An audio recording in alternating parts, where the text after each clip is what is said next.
清晨时分，民众起大早到公园慢跑，但迎接他们的不是早晨的阳光，而是满满的雾霾。放眼望去，一片黄褐色，就知道情况有多严重。6 बजे डेली जाता हूँ दौड़ने घूमने, अभी थोड़ा डर लगने लगा है कि जाऊँ या ना जाऊँ, थोड़ा कंफ्यूजन में रहते हैं। Actually, we have felt the difference here.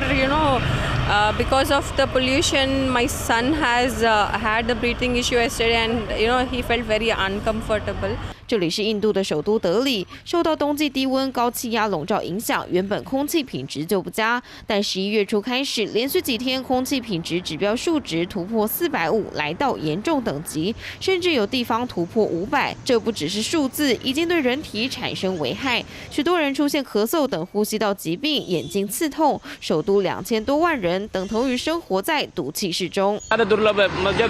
जो बुढ़े आदमी हैं बेचारे से जो हार्ट उसके दमा के पेशेंट हैं वो तो बाहर निकल ही नहीं पा रहे होंगे शायद, और छोटे बच्चों के लिए तो और भी ज़्यादा दिक्कत है। कैसी स्थिति देख रहे हैं दिल्ली की?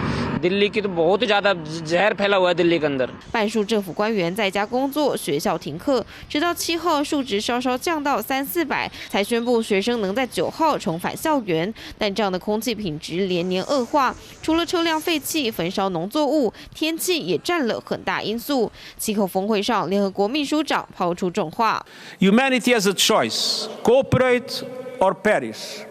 It is either a climate solidarity pact.or a collective suicide pact. 气候变迁加剧，地球不断遭到破坏，带来的各种剧烈反扑都在提醒你我，再不团结行动，就快要没有时间了。